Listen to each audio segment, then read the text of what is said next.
So, you know, exacerbations of physical and mental health. No thanks to, oh, now we want to help. Now we want to help. We didn't have a clue. We didn't have a clue. You see that high school photo where I'm, pretending to cut my finger off after I had told them repeatedly. My life has been threatened repeatedly, repeatedly, repeatedly, especially by law enforcement. They didn't give a damn. You know what? I don't even know what the point of further documenting any of this shit is, considering no one seems to care. They sit silently.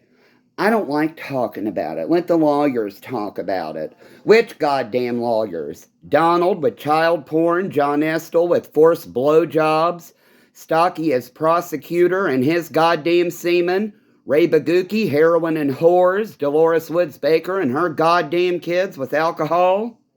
Which goddamn ones? Sue Brammer and her dumbass fucking public statement. I hope she knows I recorded it. I will not make a case against Patrick. Oh well, may your goddamn complaint go public too. You should see what I wrote.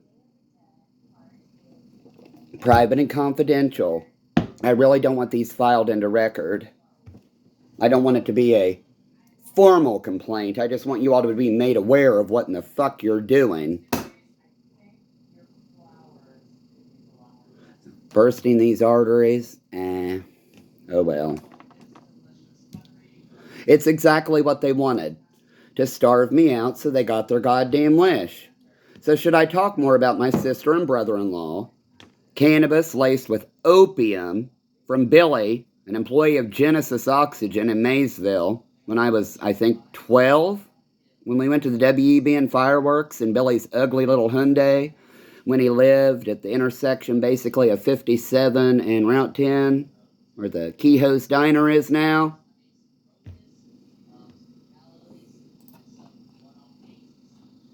I was always their fucking cover. Well, now, if, we get caught, go off into the woods with some strange dude we just met that seems cool if you need to piss.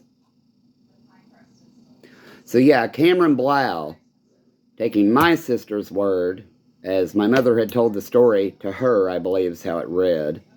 Well, there's a lot you should have asked about my family. I know that I made my EPO against them a little bit vague, but I was very upset that day, not because of, legal action or fear of incarceration or whatever in the hell you all assumed. I knew they would start destroying stuff that I had been collecting for years, and not to use against anyone. Like the Asian boudoir wear from my childhood that I was forced to wear while being raped at times. From Stephen and Sherry. Just like with the Sex Cop Black Book. And Trooper Fogelman's personal number and business card disappearing. Would you like to see all the recommendations for the cannabis in a state where it is legal for medical purposes, especially when the doctors bother to ask the questions of, what is that skull fracture from? Rapey fucking law enforcement officials. And their anthem. Shall I talk more about Chris Colglazer and Tri-State Arthritis and Rheumatology? Ellen Moore and Charlotte Wentz are both patients there. That goddamn healthcare facility in the network recommends cannabis, saying, who cares if it's legal or not? Hell, let's go tell Charlotte Wentz. All the while MCSO saying, well, we understand, you run your goddamn mouth too much. If you can't find clean shit, you have nobody to blame but yourself. Cannabis seeds are legal, as I said. I really don't think they were being sarcastic, but even if they were, I can't detect sarcasm because of the stupid shit they started. So, now shall I talk more about disciplined men in the Wesleyan faith, the homophobia and conversion reparative therapy implemented, and then when kids turn out like this, where it's like, what the fuck are you doing to me? That's aggression, forced treatment, bullshit.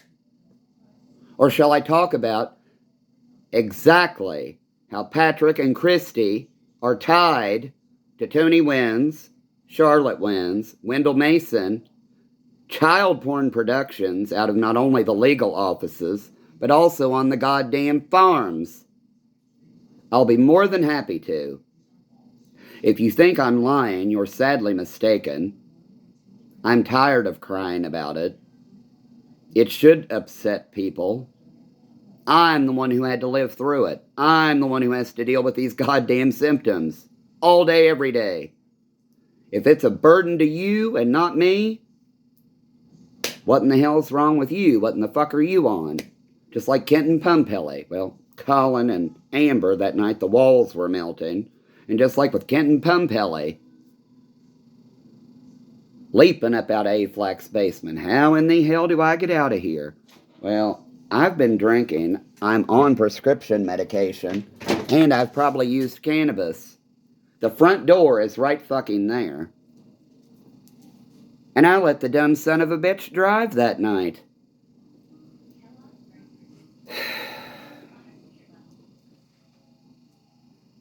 I think John Mark was still downstairs with Aaron, flipping out on her or something. I have no clue. I wasn't about to approach him. People called me a coward behind a keyboard because I wouldn't go out fist fighting them. What in the goddamn hell does that accomplish? If you're willing to fight someone, unwilling to fight you, you've already won that part of the battle. What the fuck don't you understand? Why are men so fucking stupid?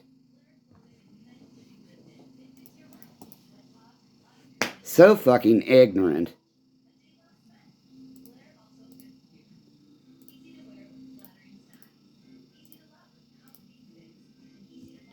When I... God.